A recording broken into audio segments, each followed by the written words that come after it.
Hey, it's great that you could meet me here. Welcome to part 3 of the bow drill from wood selection to flame series. And in part 3, I'm going to be continuing on and talking about processing wood. And before I forget, I want to also mention that I had somebody BSA on Belay gave me a message, said what kind of wood would you stay away from, because he says you hear a lot about the woods that are okay, but you don't hear much about the woods that are not good. Well, check out some of my other videos, because I think I do cover it in those. But I'll just say this now: you want to stay away from hardwood. You're always talking about soft woods. My favorite's basswood, and that's like balsa. It's one of the softest woods around. Yucca's phenomenal. That's pretty soft. So you stay away from things like maple, oak. Also, I stay away from resinous pines or firs. Cedar does not have sap in it, pine sap, so it is one that will work. It's a soft wood, but the pines and the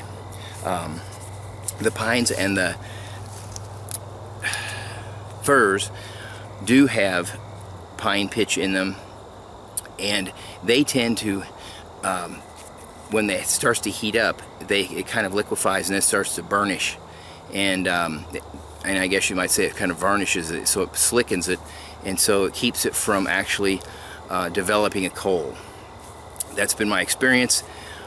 That being said, I have had a lot of people tell me, and that's why I tried it, pine works really well, but I would say you got to get one that's super old and not falling apart, but one that's cracking and really old.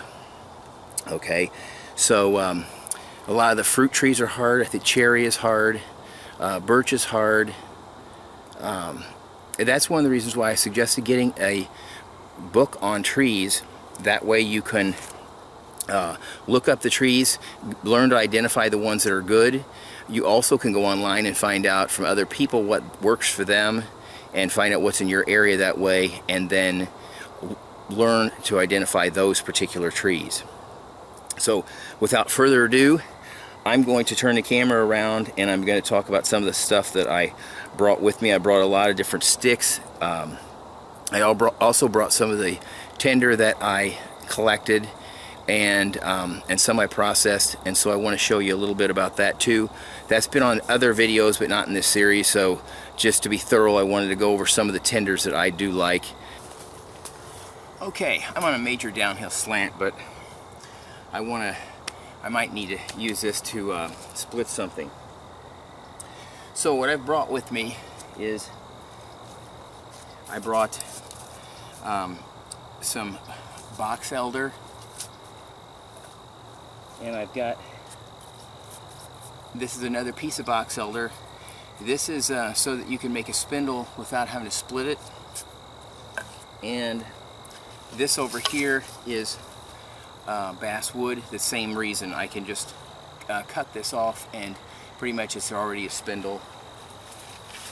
I did bring, and I'll explain a little bit about it. I tried to split this. This is grapevine, and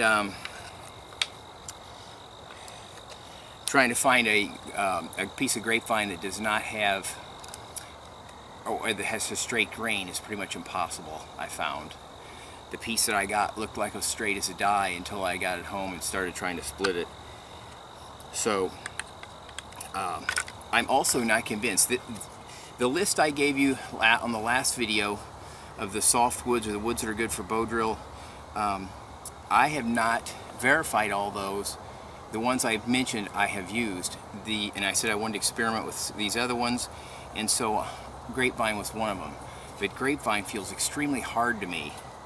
I can't dent it at all, and it's maybe it's not dried out enough, I don't know, but we'll have to see. And then here's another thing I showed, is when you get cedar, this has already been split off from a tree blowing over in a storm, and this part of it was dead. So I didn't have to split this at all. It was split for me. All I have to do now is just kind of carve up the sides. Might have to do a tiny bit of splitting, I'm not sure. This is one I picked up for a spindle, and this was just a branch that was that I cut off of the fallen tree. Okay, I also brought, here's a piece of cedar bark that I got from an old dead stump that still had some bark on it, and I'm going to get up close with this one. Well, I'll do that later. I don't want to be getting up and down. But this is pieces of the cedar bark, and I'll show you what it looks like up close when you scrape it. I brought my saw, and I found that this works fantastic for scraping cedar using the back side of it. I had never tried it before, and I just thought, well, I'll give it a try, and it was phenomenal. This is going to be my splitter. This is an Ontario Knives SP machete, Spec Plus machete, SP8, and it has a saw on the back, which I don't use, and it also beats up my baton, but I really like having an edge here, and then of course an edge here. It's a 1/4 inch thick, 1090. No, I don't even know if it's 1095. Not sure, but it's 1/4 inch thick, and it will work great for splitting. I'll put this back in the sheath so I don't end up cutting myself on it. Okay. So,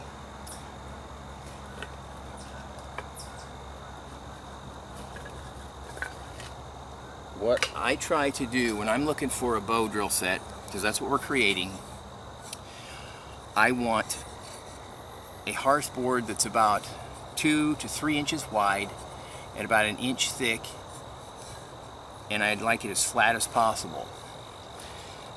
And to get that, you look for the straightest grained piece of wood, and if you look at that, that split exactly halfway down, and it split straight right down the center. And one reason why is because this is between branches, or I call them nodes. If you make sure you get it between the branches, the grain is pretty straight, but where it grows around and produces a branch, that's where you run into trouble. So the piece that you need to have straight is the spindle. So it's most important to use this type of piece for the spindle. So it's actually smarter to create the spindle first and then split the other one, because you can use, as long as it's flat in one plane, like this is a perfect example. This thing is flat in this plane, but if you look at it, it humps up, it moves out this way. So in this plane it's not flat, and I got a flat surface here. So if this whole thing was flat, but it was shaped like an L, it's still usable. So you can easily split off something like that, and to do that, you want to look at the piece of wood.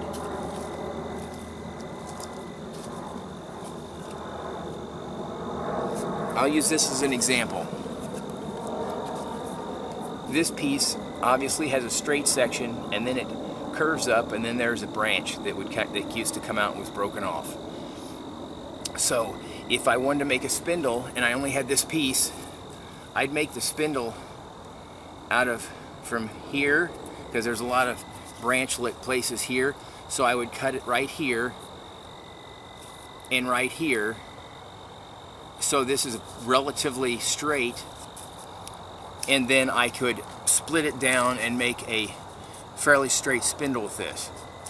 Then this piece, I wouldn't want to split it, so I'd split it along this plane, this way, because it's going to zigzag this way. Okay, so you see if you try to split it in this plane, it's going to split off all different ways and it's going to be a nightmare and you'll have trouble finding a flat surface. But if you turn it 90 degrees, it's pretty straight. So you split it this way and it doesn't matter what it does in this direction. So that's what I would do with a piece like this. Okay, most important is you got a straight spindle because you don't want it wobbling. And believe it or not, it's pretty hard to find a piece that's as straight as this.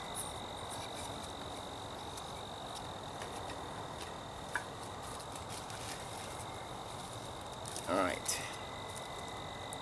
Here's a piece of basswood that still has bark on it.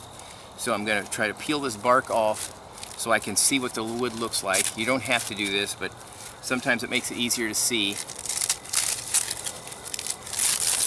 See how fibrous that is? Okay, so we'll put that over here. Now you just kind of study it and you think, okay, in this plane, it's in orientation, it's straight to here and then it kind of humps up and then goes back down. In this orientation, it's straight the whole way. So I'm going to split it along this axis right here. So let's see what happens. Get my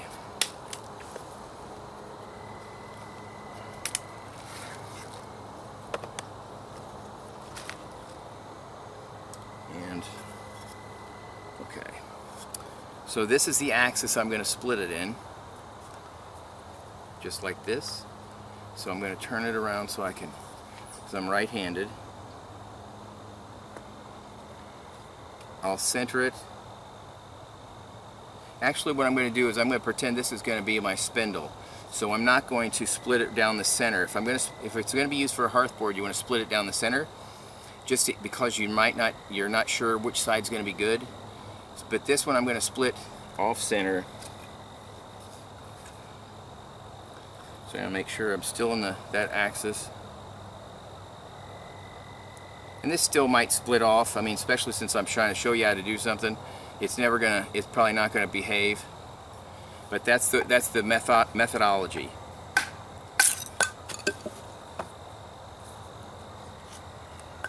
Okay. See, this is what you don't want. See how it split here and then just flipped out there. So you just turn it over and try to match the other side. But what I do is I come in farther, because I know it's going to do that again. So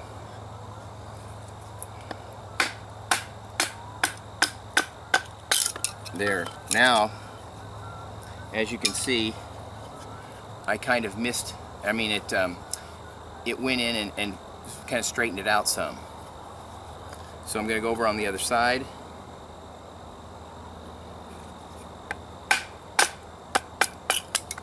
Did the same thing. This one you have to realize you're going to be carving on your spindle, so this is just going to be a rough.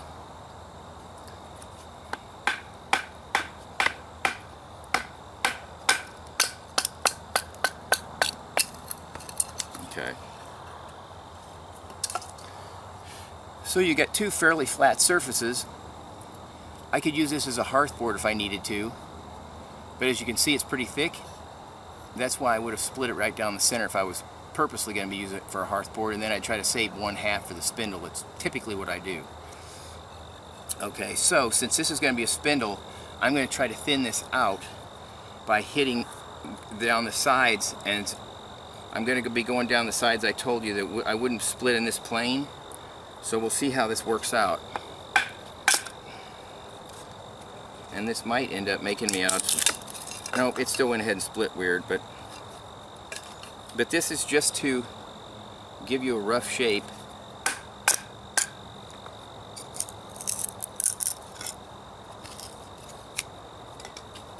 In fact, this might be one that I would take my axe. If I didn't have an axe, I'd use this because this is heavy enough to use as an axe.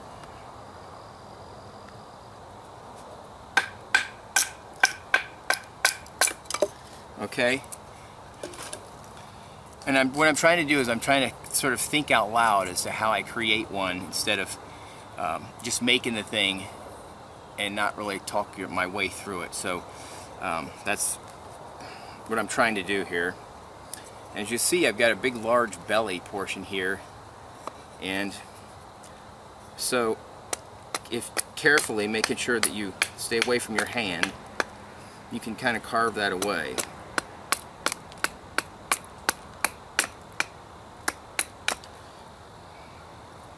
And that way you can get the biggest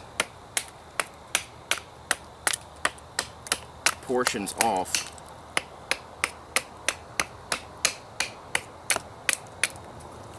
See how straight I got that? Now there's just a little bit here.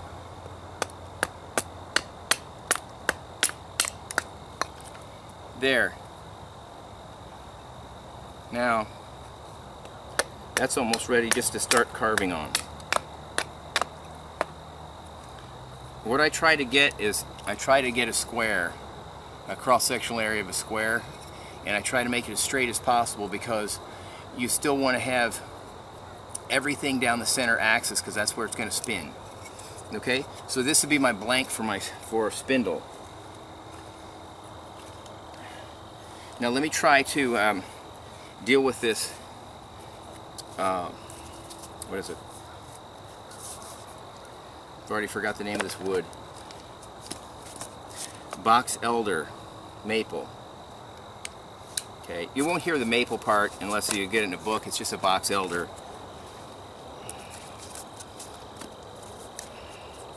So like I said before, I cut right before the right where it starts to sweep up, because I like a longer spindle. Some people like them from thumb tip to fingertip. That's another thing. My spindles, I try to make them a foot long because maybe it's because I'm fat or something, but I don't like hunching over. I like being more upright, and it gives me a lot of room for my hearthboard too. So I will typically just cut my pieces into 12-inch lengths when I'm making one, if I can. And I can use a short one. You want to be able to use a short one in a pinch because you never know what you're going to be running into. You might not. That might be all wood you can find that's suitable.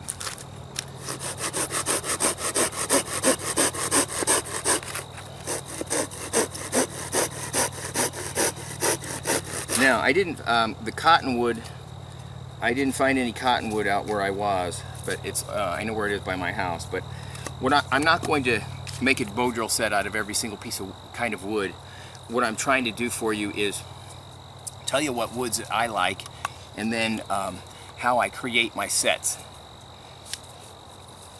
So if you see the bumps all around this, that's where there's lots of branches. So I try to come back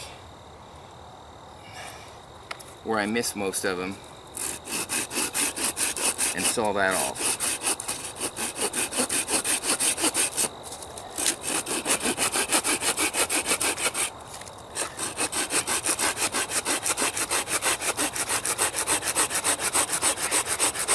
And I'll try to, I want to try to do this all on camera, and if it gets dark I'm just going to quit, because that's what I don't want, is you not being able to see everything I'm doing. Make sure you PM me if you've got questions, because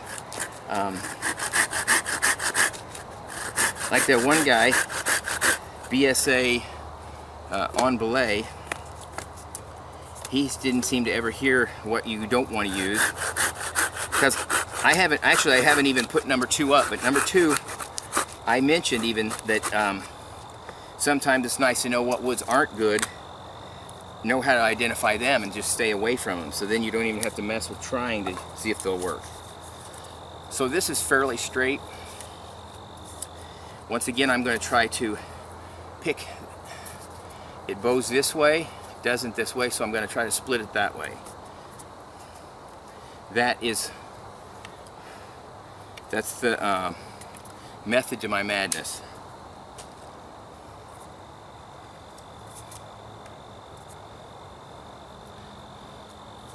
This is really pretty. It's white with a bright red heartwood. There it is. This is, then you see I'm high up. That's why it also looks like it's a big chore to split this. You can't tell, but I'm kind of in a hole on the other side of this log. But this is the only log that's close.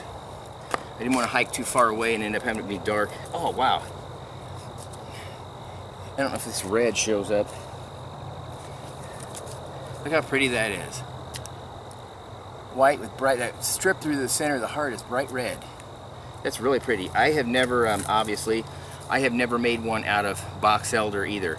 The ones I really like, I've used a lot, is basswood, cedar. I started out with cedar that I bought at the store. That's a good way to start because it's kiln drying, you know, that's going to be easier to do. So cedar works phenomenally well. Basswood is fantastic. I have used cottonwood. Cottonwood's really good too, and I've also used willow.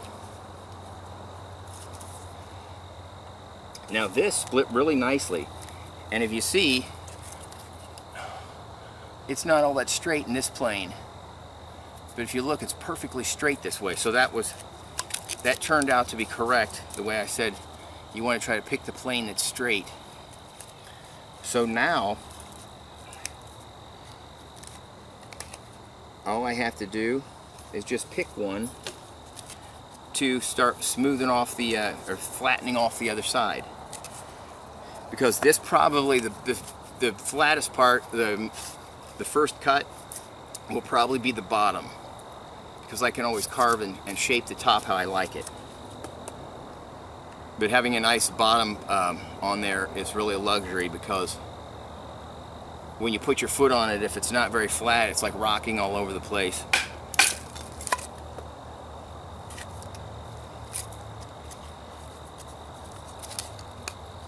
So this looks like it's got good potential. It didn't follow like I wanted to, but it doesn't matter, because once again, I can carve the top. This side, this portion right here is perfect right now. So from here down and right here down, this I would deal with, but these two sides I can already make a bow drill fire right now. What you want to do is you want to flatten. I like to have a 90-degree edge where my notch is. That helps you when you're creating it and getting consistent, a consistently good ember or result. So what I'm going to do here is I'm just going to try to split this down a little bit so I won't have to carve so much. You see, that's where I'm looking for right there. See, it's a flat right there, flat here. So this is a bow drill setup right now. If I wanted to make a fire, just cook, or if it was cold or whatever, I'm done. Okay, so that's how I make my sets. I hope that was clear. If there's something you want me to show you, PM me and let me know, because I can do that in the next one. What I want to go through here is making some spindles out of just a piece where I don't have to split anything. And I really like doing that because it saves a lot of time, and sometimes you can find really straight pieces. Now you see this? That's the inner bark, how fibrous it is. So this is what I'm going to make a spindle out of. And this right here, I'm just going to saw this because it's easier than trying to break it.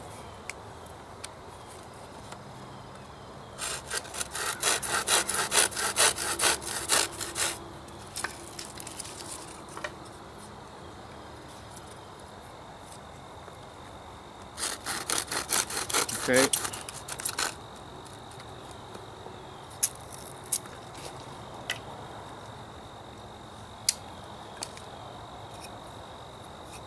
Now,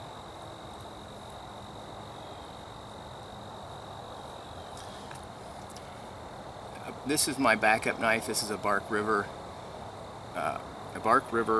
Bravo 1, and I modified the ramp so it's slimmed way down and it fits into my dangler pouch style sheath better. It's important to take the bark off this. You don't have to take the bark off where the string is going to be, but you want to take it off where it's going to contact the wood. So you need to clean the ends off like that and like this. So show you how easy this is. And then as it wears down, you're going to have to strip some more bark off. Or you can do it when you first make it, it doesn't matter.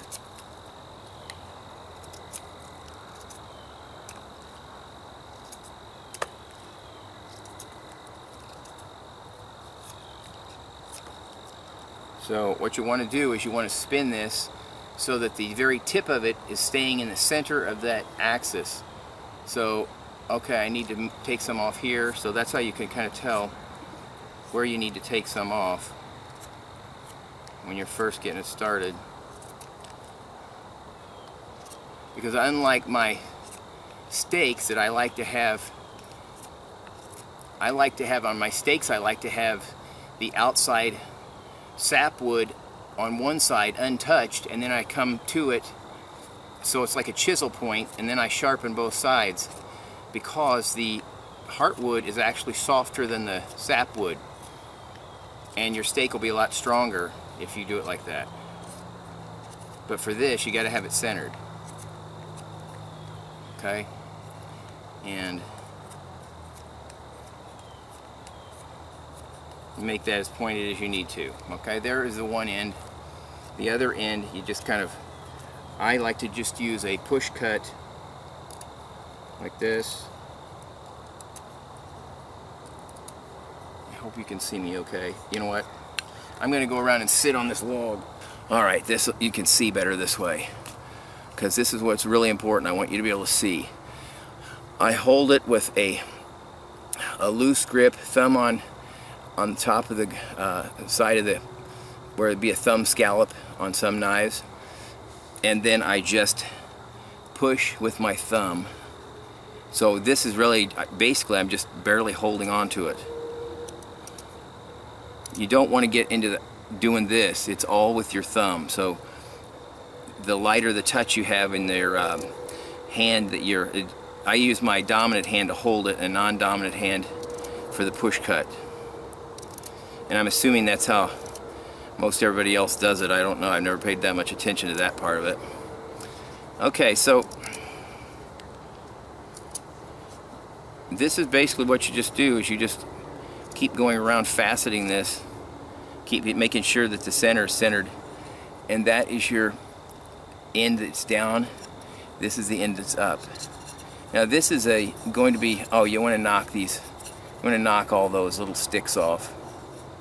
But this one, look how easy that was. Okay, and I like mine a little bigger, so I could make one out of this. Here's a section right here that's fairly straight. It's got lots of knots in it, but you're not splitting it, so it doesn't matter, as long as you just clean that off. So that's another technique. So the two techniques is you take one piece and you split it, and you create both things by splitting. The other technique is you split to make your hearthboard, or you find one, I think I put that down there, you find a split piece of wood that's already split in the right thickness, and then the other method is just to take sticks and cut it, find one that's straight, and use that for a spindle so you don't have to do any more fiddling with it. Okay, let's see. Now what I want to quickly talk about, I still got some light here, and it's perfect that we're up close and personal, is I want to talk to you about the creating of inner bark from a basswood or poplar. Any tree that's got a fibrous underbark or inner bark, and I'm not sure what other ones do. There's two species of poplar around here. and one of them I don't see that often. That's the white poplar, and you can tell that one is because it's like a gray powdery white. From the trunk is dark about 8 feet up, and then all of a sudden it just turns powdery white, so all the branches are all white, and the leaves are really white colored, so it's pretty bizarre looking. That's white poplar. Then the yellow poplar is the same as the tulip poplar. So those will have inner bark, and basswood of course has inner bark. So the main thing is you take this bark part off, the woody outer bark, and one way of doing that is just to twist it or to wring it. The other thing too about this is you want to make sure you're upwind of this, because the dusty stuff is, for me at least, it's irritating to my sinus cavities. And I don't know what's up with that, but I find that if I breathe too much of it, it really kind of it almost like hurts. But you can do this on a surface and collect what falls, because if you get little fibery things, that's something you can put in the center of your bird's nest. Then you just start separating the fibers. And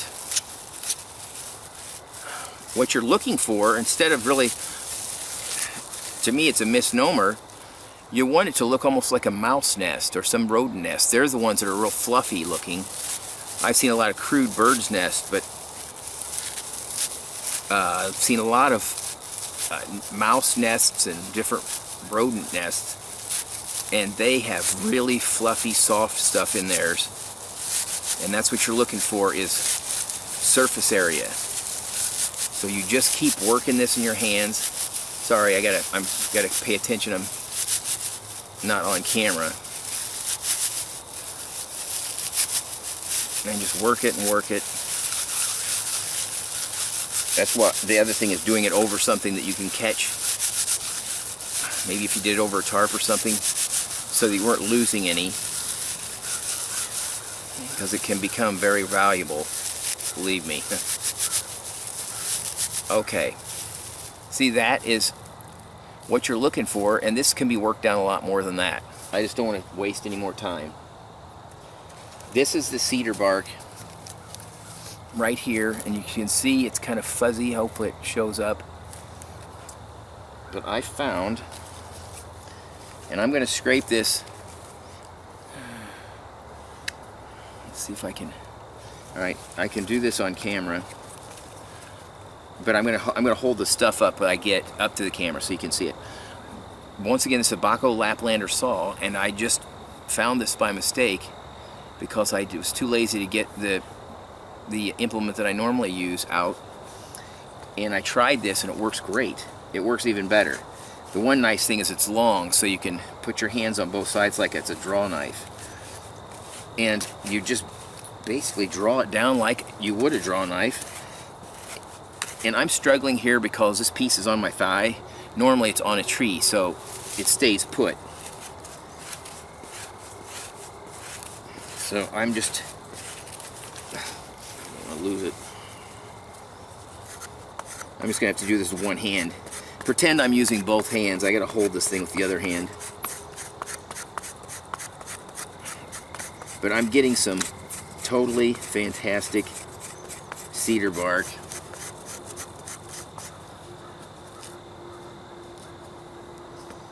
And you look at this. Make sure that saw doesn't fall in my lap. Look at that. That is unbelievable. That's what you put in the very center, and you put your ember in that. This is a, remember that term, coal extender. Alright, I'm going to save this piece because this is like gold.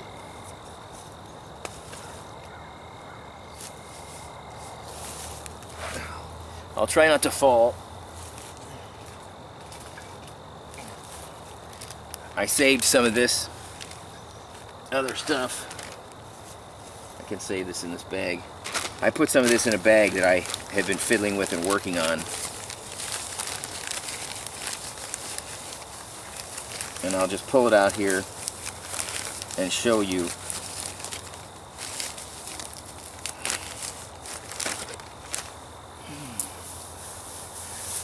This is what you end up with. And this is inner bark from, this is a basswood, but this top part I think is a poplar. This down here is basswood, but it's all pretty much the same stuff. That is fantastic. The lion's share of my bird's nest is this.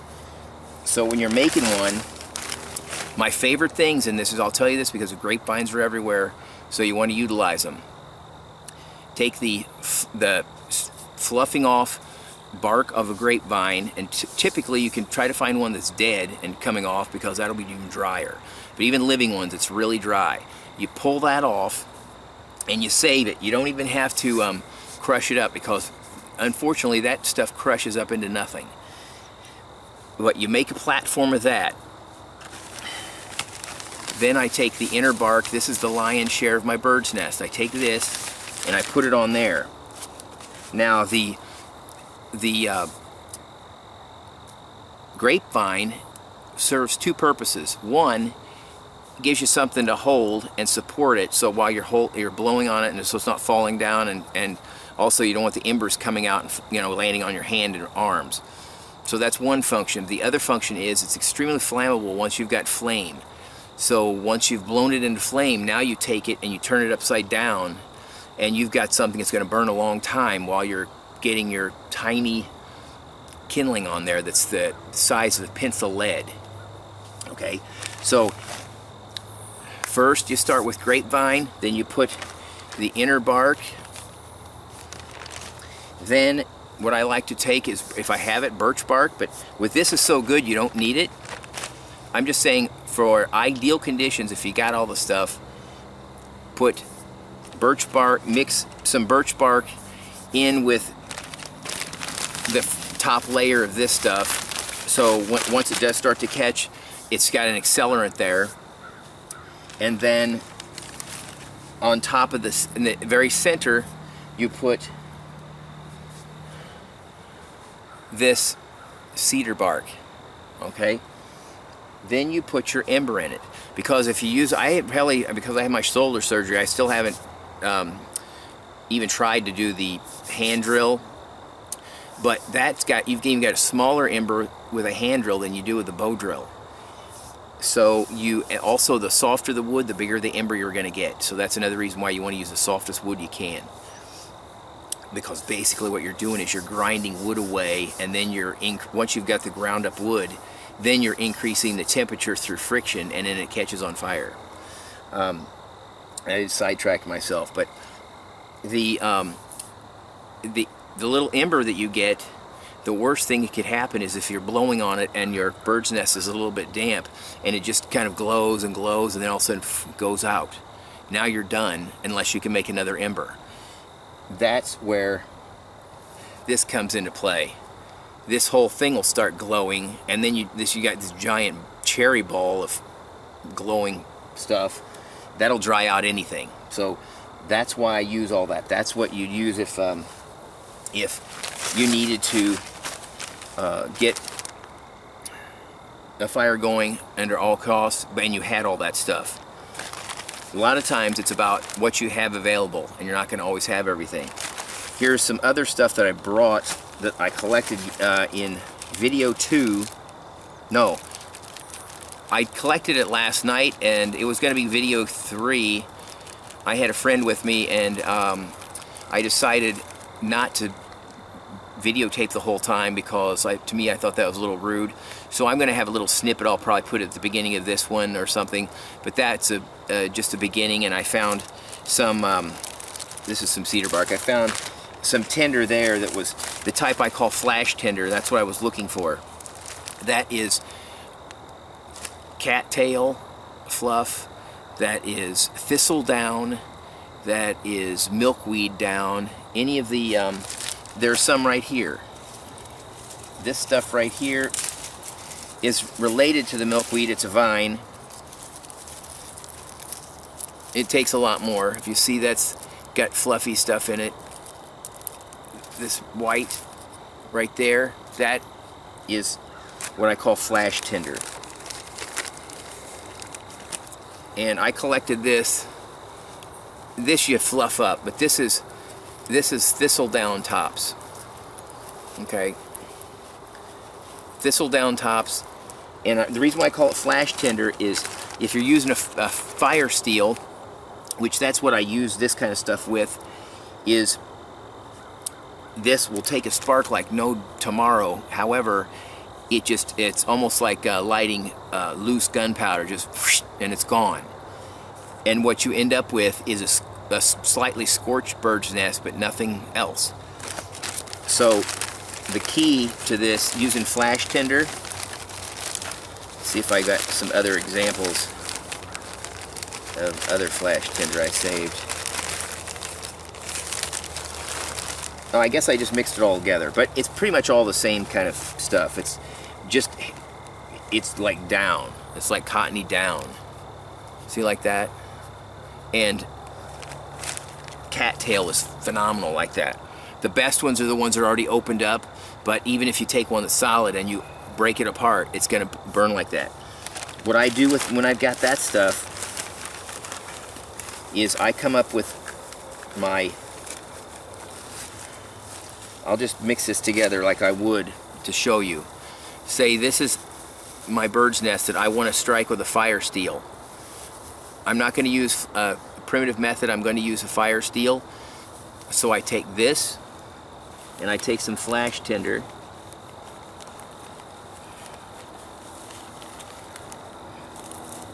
and I mix it together, because when the flash tinder goes up, if it's all mixed around with the other stuff, it's not just going to burn out, because it's among the other fibers. If it's on the top, it's just going to flash, and then the part that's underneath is not really going to get on fire. But so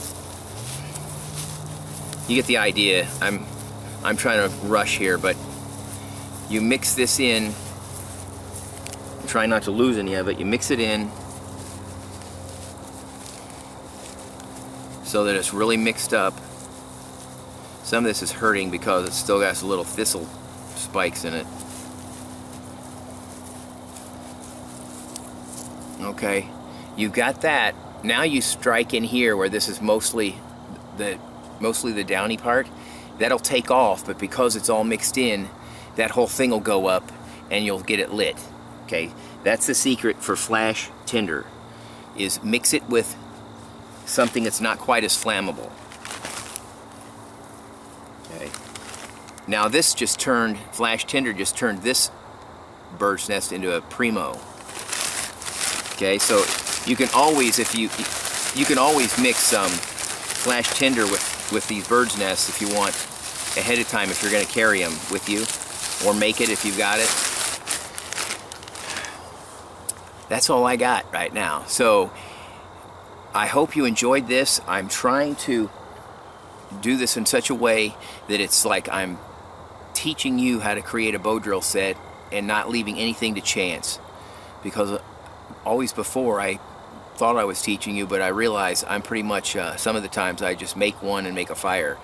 So this time I wanted to have everything lit, and so like lighting wise, so you could see me and see exactly what I'm doing and kind of walk you through every step of the way.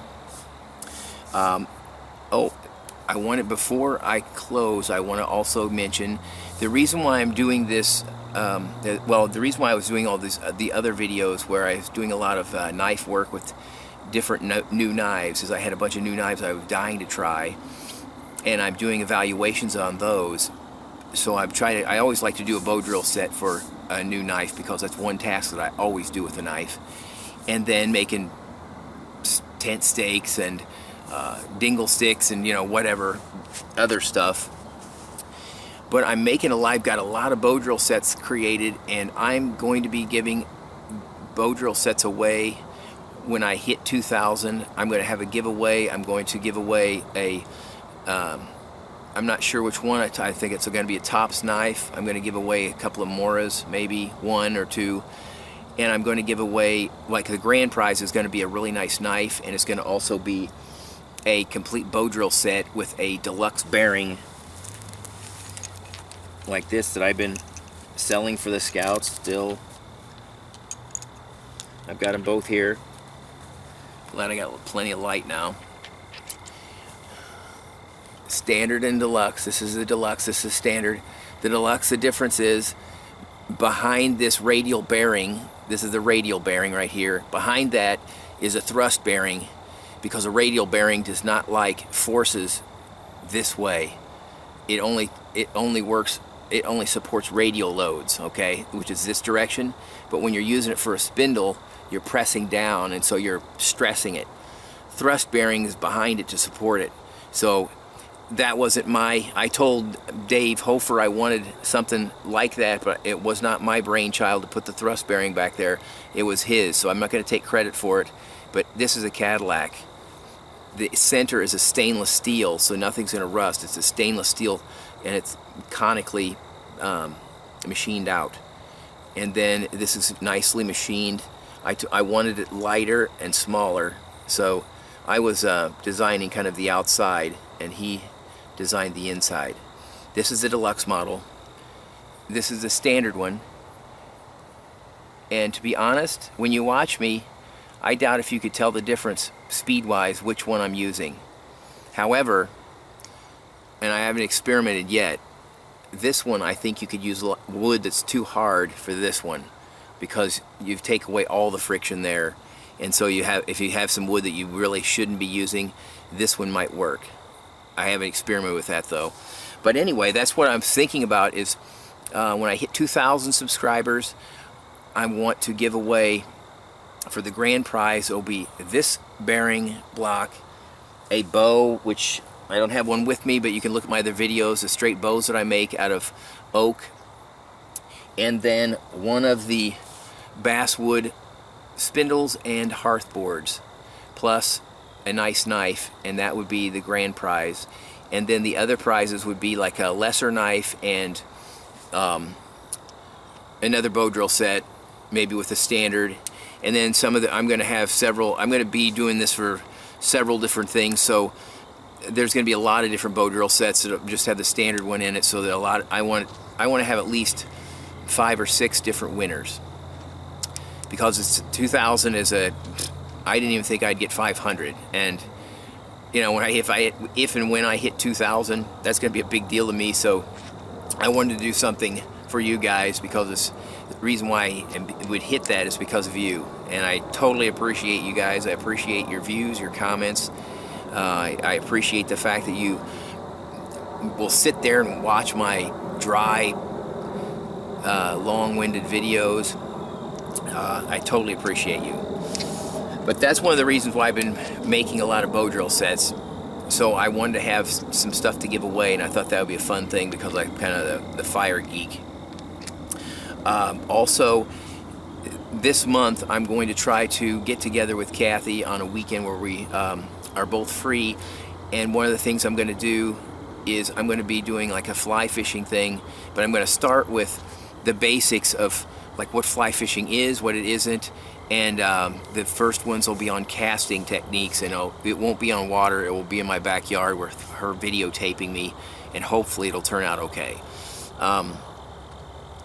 The other thing too is I got a hunting license, and I plan on trying to take you squirrel hunting with me, and then actually in another video take you into the kitchen and have you watch me make my famous squirrel pot pie. I think that'll be kind of funny for you, fun or funny, depending on what you're, whatever. The other thing too is I'm going to make some gel wax cotton balls. I need some more of those, and that's the only thing I've ever found that will burn for 15 minutes or more. No matter where I've looked or bought, nothing works even close to those. And so I want to show you how to, the step-by-step, just like this, on how to make those, because they're super easy to make. And I might even have some gel wax cotton balls thrown in for the for one of the prizes.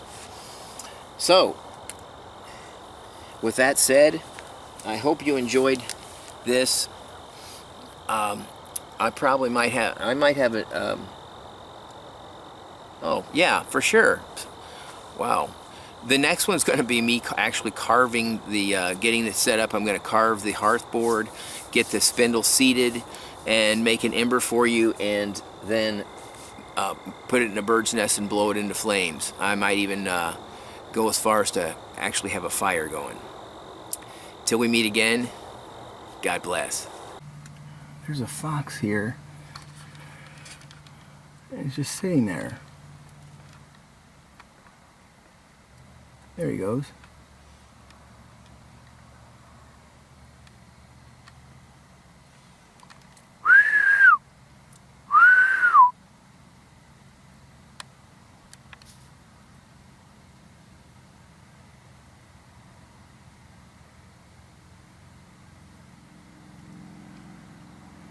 Trying to get a mouse. I wish I could have gotten my camera out earlier.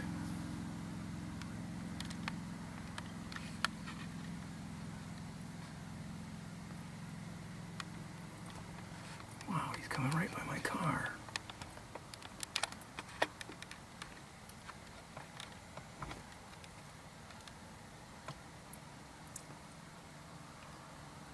That's incredible. Here. There he goes.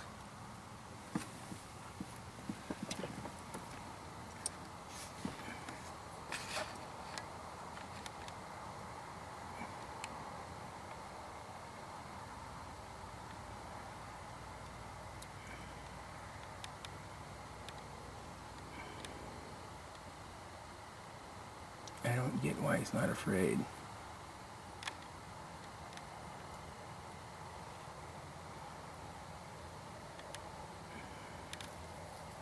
Oh, there he goes.